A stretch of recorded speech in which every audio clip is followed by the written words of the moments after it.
This property reverts to blood family now. Pack your bags and get out. Raymond's voice boomed through my living room as I stood in the doorway, still wearing my black funeral dress from yesterday. I watched in stunned silence as he directed his sons to carry out my grandmother's antique chair, the one Marcus had loved sitting in while reading his evening newspaper. "You have no right to be here," I said quietly, my voice steady despite the chaos unfolding before me.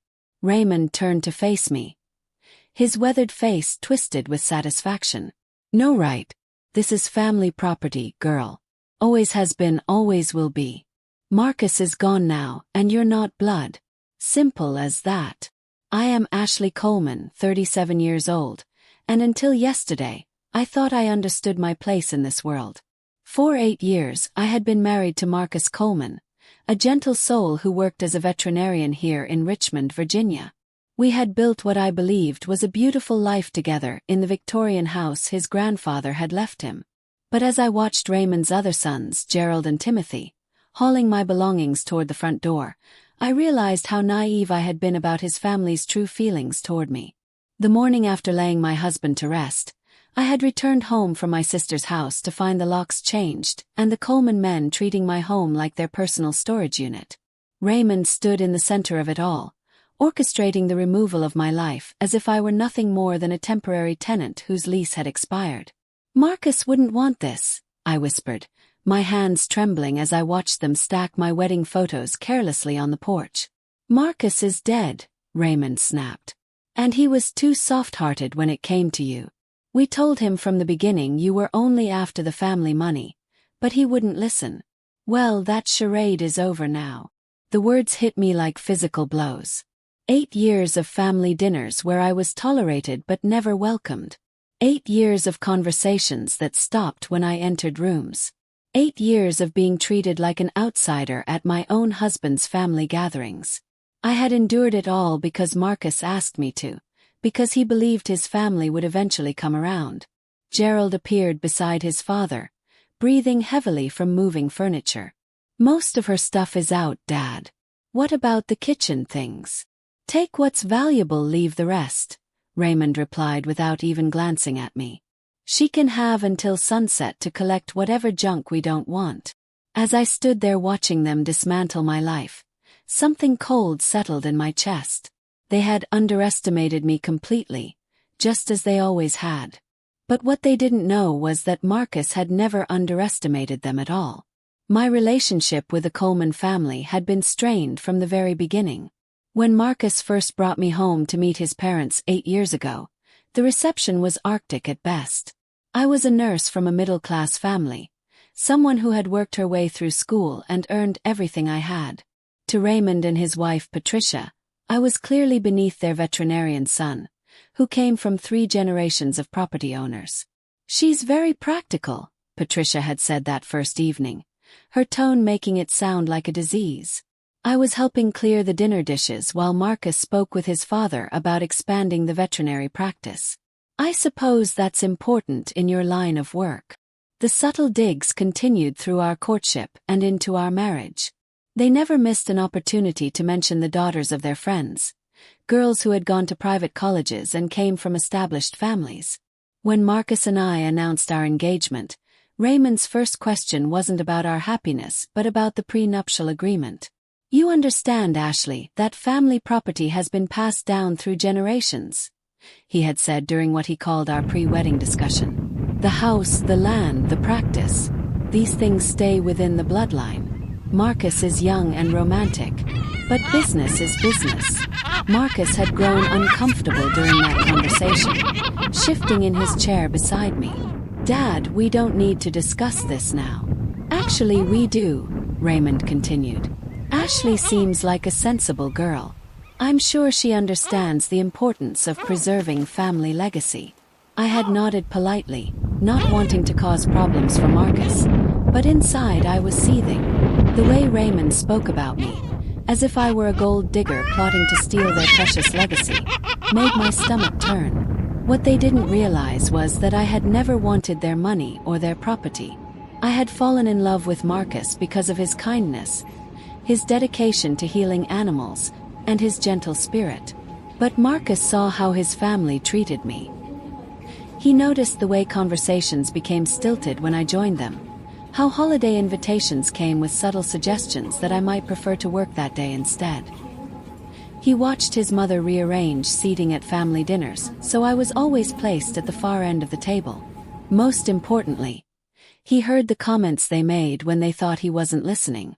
"Son, you could do so much better," Patricia had said one Sunday afternoon while I was in the kitchen. I heard every word through the thin walls. "That girl is nice enough, I suppose, but she's not our kind of people." Marcus had defended me that day, his voice firm. "Mother, Ashley is exactly my kind of people. She's caring, hardworking, and she makes me happy. That should be enough." "Happiness is wonderful, dear, but compatibility matters too. Think about your children, your future. Don't you want someone who can truly be part of this family?" The conversation had ended there, but the damage was done. Marcus came into the kitchen afterward and wrapped his arms around me, apologizing for his mother's words. But I could see something shift in his eyes that day, a new understanding of just how unwelcome I would always be in his family circle. The moment that changed everything happened 3 months before Marcus died. We had attended his cousin's wedding, another Coleman family gathering where I played my usual role as the polite outsider. During the reception, I excused myself to use the restroom and returned to find the family huddled in deep conversation about estate planning. "When Marcus goes, the property comes back to the family, right?" Timothy was asking his father. "I mean, she's not actually entitled to anything long-term, is she?" "Don't be ridiculous," Raymond replied, his voice low but clear. "Wives get temporary rights, but family property always returns to blood. It's been that way for generations. Ashley will get whatever Marcus leaves her in personal effects, but the house, the land, the practice, that all comes back where it belongs." Gerald nodded approvingly. "Good. I was worried we might have legal complications with her involved." "The only complication," Patricia added with venom in her voice, "is getting her to leave peacefully when the time comes. You know how these types can be when money is involved." Marcus' cousin Walter chimed in. "Maybe she'll remarry quickly and move on. Problem solved." The casual way they discussed my future widowhood, as if Marcus' death was an inevitability they were already planning around, made my blood run cold. But what shocked me most was their complete certainty that I had no legitimate claim to the life Marcus and I had built together. I slipped back into the bathroom and stayed there until my hands stopped shaking. When I finally returned to the reception, I found Marcus chatting with his elderly uncle about new surgical techniques for treating injured wildlife. His face lit up when he saw me, and he immediately pulled me into the conversation. "Uncle Harold was just telling me about the eagle they brought in last week," Marcus said, his eyes bright with professional interest. "Ashley, you remember that case where the patient came in with similar wing damage?" As I listened to them discuss the intricate details of wildlife rehabilitation, I realized how much Marcus' family misunderstood him. They saw only the successful veterinarian who would inherit family property.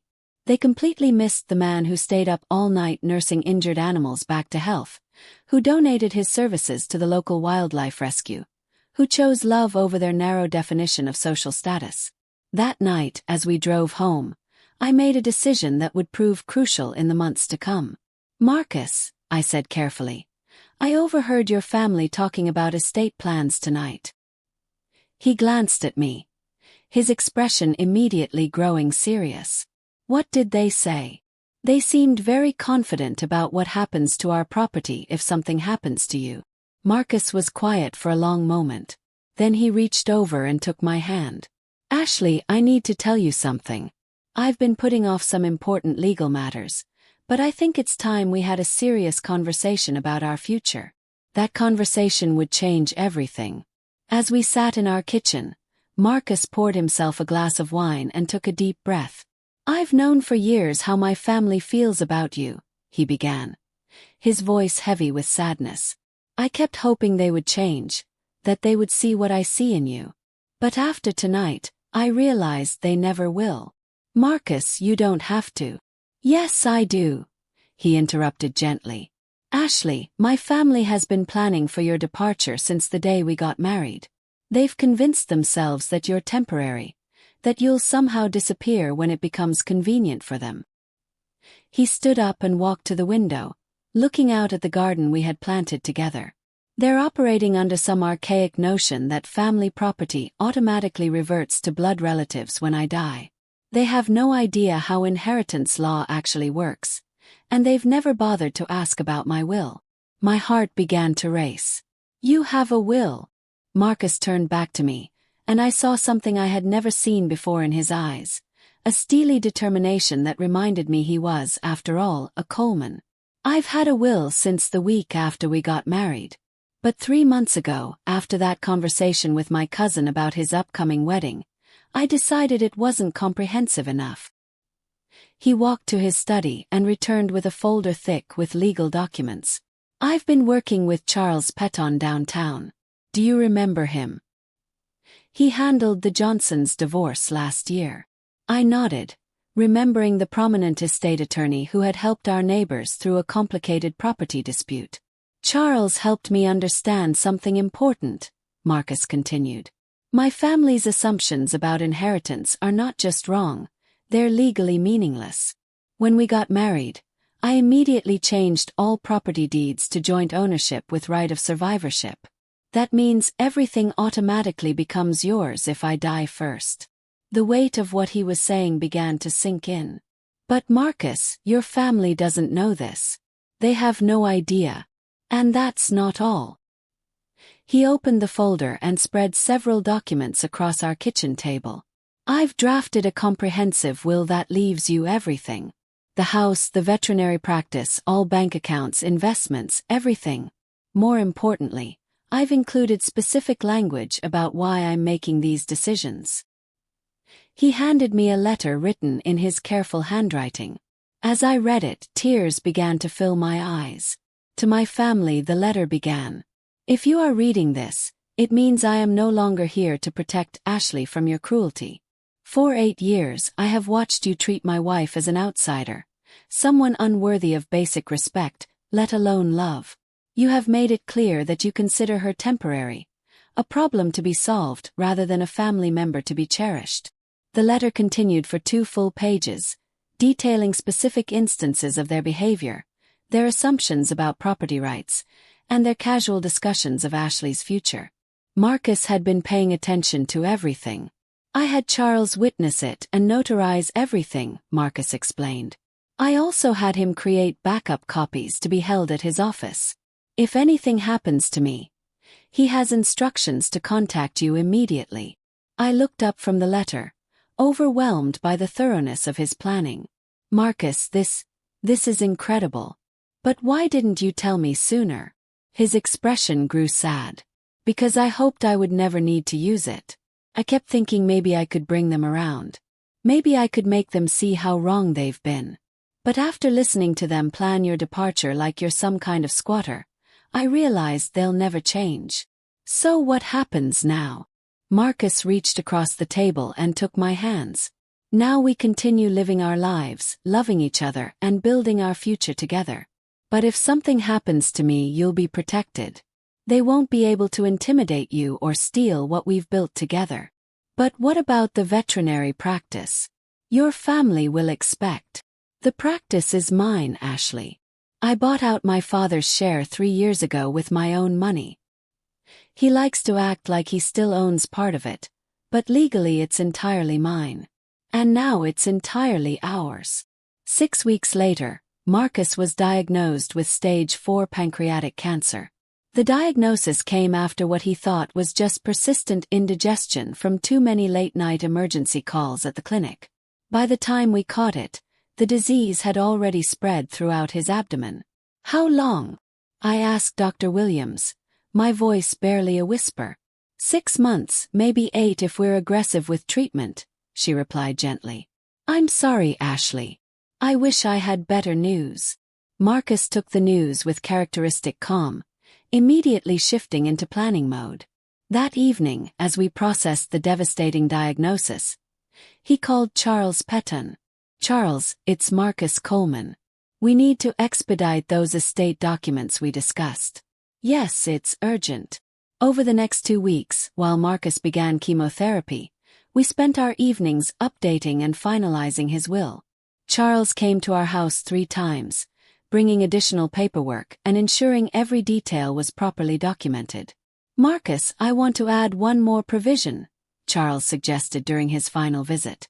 Given what you've told me about your family's behavior, I recommend including a no-contest clause. If anyone challenges this will, they forfeit any potential inheritance entirely. Do it, Marcus replied without hesitation. I want Ashley protected from any legal harassment after I'm gone. As Marcus's condition deteriorated, his family's behavior became even more telling. They visited frequently, but their conversations focused almost entirely on business matters and future plans for the property. I noticed them taking inventory of valuable items, discussing which furniture was original Coleman pieces, and making assumptions about what would happen after Marcus died. Ashley dear, Patricia said one afternoon while Marcus was napping. Have you given any thought to where you'll live afterward? This is my home, Patricia. I plan to stay here. She exchanged a look with Raymond. Well, of course, temporarily. But long-term, you'll want to find something more suitable for a single woman. This house is really too large for one person. Plus, the upkeep is expensive, Raymond added. Family property requires family resources to maintain properly. I bit my tongue, remembering Marcus's words about not revealing our legal preparations. But their presumption was infuriating. They were already mentally redistributing our life together, treating me like a temporary caretaker whose services would no longer be needed. The worst conversation happened 2 days before Marcus died. Gerald and Timothy came to visit ostensibly to see their brother, but I overheard them in the hallway making plans. Dad wants to start moving some of the valuable pieces out before the funeral, Gerald whispered. He's worried Ashley might try to claim them. Smart thinking, Timothy replied. We should probably change the locks too, just to avoid any complications. What about the veterinary practice? Do we need to notify his patients about the transition? Dad's already contacted that new vet in Henrio. Dr. Peterson is interested in taking over the client list. I stood frozen outside Marcus's room, listening to them plan the dismantling of our life while my husband lay dying just feet away. They had no idea that every word they spoke was further validating Marcus's decision to protect me legally. That night, I told Marcus what I had overheard. He was weak from the pain medication, but his eyes still flashed with anger. They're already dividing up our life, he asked, his voice barely audible. I'm afraid so. Marcus closed his eyes for a moment, then looked at me with determination. Ashley, promise me something. When they come, and they will come, don't let them intimidate you. You have every legal right to everything we've built together.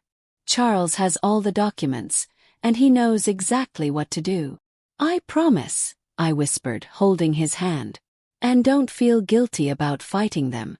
They've made their choice about how to treat you. Now they'll live with the consequences. Marcus died on a Tuesday morning in October, surrounded by the golden light filtering through our bedroom windows. I held his hand as he took his final breath, whispering how much I loved him and how grateful I was for the life we had shared. The funeral was held 2 days later at St. Paul's Episcopal Church, where we had been married 8 years earlier. The Coleman family took over the arrangements, pushing me aside as they planned what they considered appropriate for their son. I let them handle the details, knowing that soon enough their presumptions would catch up with them. Ashley dear, you'll sit in the second row, Patricia informed me the morning of the service. Family sits in the front row. I nodded quietly, choosing not to point out that I was his wife and therefore his closest family. Their behavior was providing me with even more evidence of their complete disregard for my place in Marcus's life. After the service, Raymond pulled me aside at the cemetery. We'll give you a few days to grieve, Ashley, but then we need to discuss practical matters. The house will need to be cleaned out, and we'll need time to prepare it for Gerald's family. Gerald's family.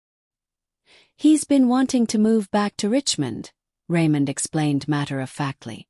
The house is perfect for them, and it keeps the property and the family where it belongs. I stared at him, amazed by his audacity. Raymond, that house is my home. Was your home, he corrected. You were Marcus's wife, and we're grateful for the care you gave him. But now it's time for family property to return to family. I am family. Raymond's expression hardened. You're not blood, Ashley. There's a difference. That night, I stayed at my sister Janet's house in Glen Allen, needing space to process my grief without the additional stress of the Coleman family's expectations. Janet, who had never liked Marcus's family, was furious when I told her about their plans. They can't just kick you out of your own house, she exclaimed. You were married to Marcus for 8 years. They seem very confident about their legal position, I replied calmly. Well, they're wrong. You need to call a lawyer immediately. I smiled sadly at my sister's outrage. Actually, Janet, Marcus already took care of that.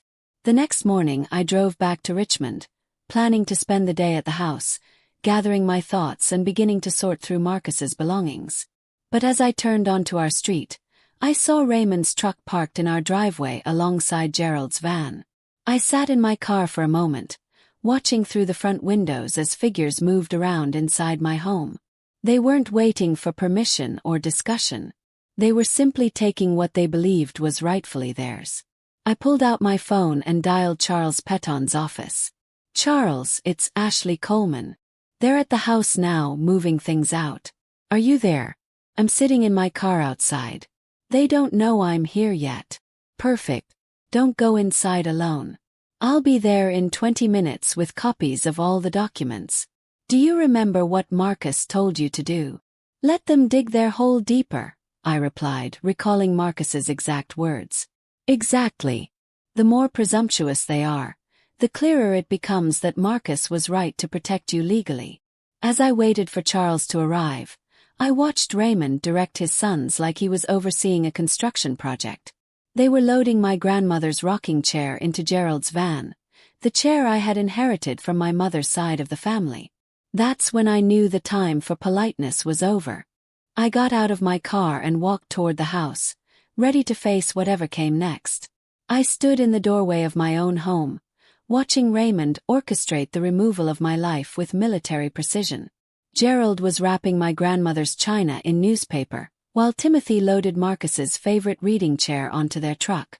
You're back sooner than expected, Raymond said when he noticed me, not even having the grace to look embarrassed about being caught looting my house. We thought you might want to stay away for a few more days while we handle the transition. The transition? I asked quietly. Getting the house ready for Gerald's family. Don't worry, we'll pack your personal items separately. You can pick them up once you've found somewhere else to live. I watched him for a moment, marveling at his absolute certainty. Raymond, I need to tell you something important. What's that, dear? You forgot one crucial thing. His expression shifted slightly. What do you mean? Before I could answer, Charles Petton's silver BMW pulled into the driveway. Raymond's face went pale as he recognized the prominent estate attorney stepping out of the car with a briefcase full of legal documents. Mr. Coleman, Charles called out as he approached the front door. I'm Charles Petton, Marcus's attorney. I believe we need to have a conversation. I don't understand, Raymond stammered. What's this about? Charles looked around at the furniture being loaded into trucks, then back at Raymond with professional calm. It's about the fact that you're currently removing property that belongs to Ashley Coleman, and you need to stop immediately. Gerald dropped the box he was carrying. What are you talking about? This is family property. Actually, Charles replied, opening his briefcase.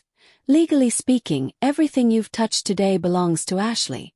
Marcus left a comprehensive will, and I have the documentation right here. Timothy stopped loading the truck. A will. But family property always. Family property follows legal ownership, not assumptions, Charles interrupted. And Marcus made his wishes very clear. Charles spread the legal documents across our kitchen table while the Coleman men gathered around, their confident expressions rapidly changing to confusion and then anger. This will, dated 6 months ago and properly witnessed, leaves everything to Ashley Coleman, Charles explained methodically. The house, the veterinary practice, all bank accounts, investments, and personal property. Everything. Raymond's face turned red. That's impossible.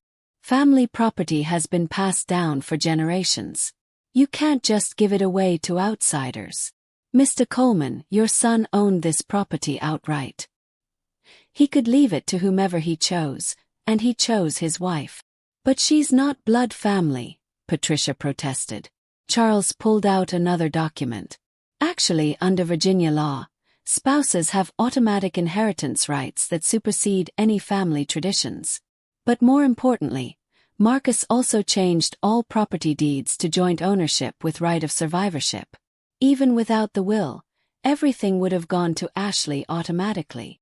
Gerald looked stunned. You mean we have no claim to any of this? None whatsoever. In fact, by removing property without permission, you're technically committing theft. The room fell silent, except for the sound of Patricia's sharp breathing. Raymond slumped into a chair, the weight of his miscalculation finally hitting him. There's more, Charles continued, pulling out Marcus's letter. Marcus also left detailed instructions about why he made these decisions. He began reading aloud. To my family, if you are reading this, it means I am no longer here to protect Ashley from your cruelty. For 8 years, I have watched you treat my wife as an outsider.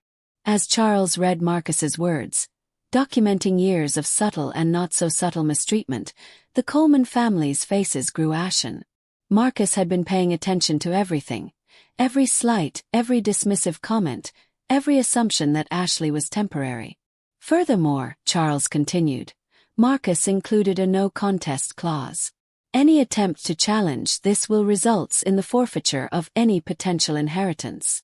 Raymond finally understood the full scope of his son's final act of protection. Within hours of Charles's revelation, the Coleman family faced the complete collapse of their assumptions.